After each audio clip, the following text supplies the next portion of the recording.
Bayangin, di suatu hari kamu lagi berkendara di kota yang penuh keributan. Jalanan biasa saja, nggak ada yang aneh.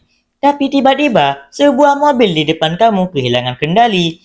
Mobil itu menabrak sebuah tiang listrik. Dan di waktu bersamaan, langit tiba-tiba berubah menjadi gelap, beserta angin yang sangat kencang. Tanpa kamu sadari, serpihan kaca yang berukuran lumayan besar melayang ke arah kamu. Dan satu bagian tubuh kamu terkena pecahan itu, yaitu di mata kamu. Orang-orang mungkin tidak menyadari bahwa kamu lagi sekarat, karena banyaknya orang di kota saat itu. Lagi pula jarak kamu dengan tabrakan itu lumayan jauh. Orang-orang akan terlebih dulu nyamperin tabrakan mobil itu. Dan beberapa detik kemudian kamu terjatuh. Beberapa jam setelah itu, kamu terbangun di rumah sakit, tapi kamu tidak melihat apa-apa. Orang terdekat kamu melihat bahwa kamu sudah sadar. Ia memanggil dokter, tapi sialnya, dokter sudah mengobatimu semaksimal mungkin, tapi mata kamu tidak selamat.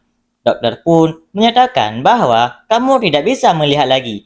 Jadi, bagaimana orang buta menjalani kehidupan mereka? Banyak orang membayangkan bahwa orang buta hidup dalam dunia yang gelap total. Tapi sebenarnya tidak semua seperti itu. Untuk orang yang buta sejak lahir, mereka tidak melihat warna hitam, tidak melihat bayangan, bahkan tidak melihat gelap. Kenapa? Karena mereka tidak pernah memiliki pengalaman visual sama sekali. Jadi, otak mereka tidak punya konsep tentang warna atau cahaya. Cara paling mudah membayangkannya adalah seperti ini, teman-teman.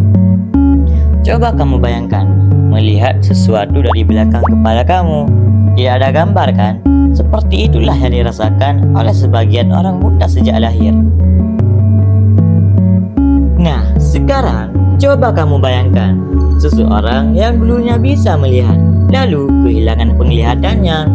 Pengalaman mereka berbeda. Mereka masih punya memori visual, mereka masih ingat warna langit, bentuk wajah orang, atau seperti apa jalan yang pernah mereka lalui. Jadi, walaupun mata mereka tidak bisa melihat lagi, otak mereka masih bisa membayangkan dunia. Kadang, bayangan ini muncul saat mereka berpikir, atau bahkan saat mereka bermimpi.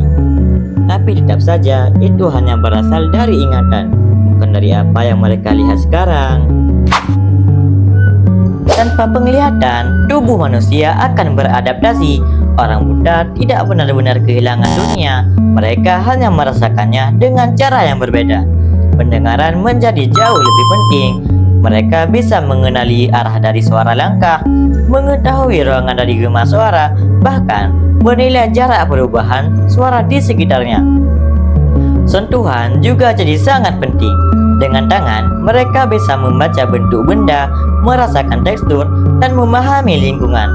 Beberapa orang bahkan menggunakan teknik seperti gema, mirip seperti kelelawar, untuk mengetahui posisi benda di sekitar mereka. Jadi, walaupun tidak melihat dengan mata, mereka tetap bisa memahami dunia di sekitar mereka. Banyak orang berpikir hidup tanpa penglihatan itu sangat terbatas. Tapi kenyataannya, banyak orang buta bisa hidup mandiri. Mereka menggunakan tongkat untuk membantu berjalan, menghafal rute sehari-hari, dan mengenali lingkungan dari suara dan sentuhan. Mereka juga bisa membaca menggunakan huruf braille, yaitu sistem tulisan timbul yang dibaca dengan jari. Bahkan sekarang, teknologi sangat membantu. Smartphone bisa membacakan isi layar, membantu mereka mengirim pesan, mendengarkan berita, bahkan bekerja.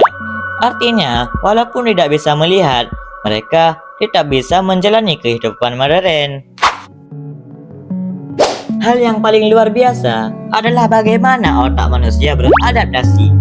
Bagian otak yang biasanya digunakan untuk melihat tidak dibiarkan menganggur. Sebaliknya, bagian itu bisa digunakan untuk meningkatkan kemampuan lain seperti pendengaran atau sentuhan. Inilah yang membuat orang buta memiliki kemampuan mengenali suara atau lingkungan yang sangat tajam. Jadi, hidup tanpa bisa melihat bukan hanya tentang kegelapan, tapi tentang cara berbeda dalam memahami dunia. tentang bagaimana manusia bisa beradaptasi, menggunakan indera lain, dan tetap menjalani hidup dengan cara mereka sendiri. Dan mungkin ini juga mengingatkan kita bahwa melihat bukan satu-satunya cara untuk memahami dunia. Jadi, sesuatu yang ada pada kita, jagalah baik-baik ya teman-teman.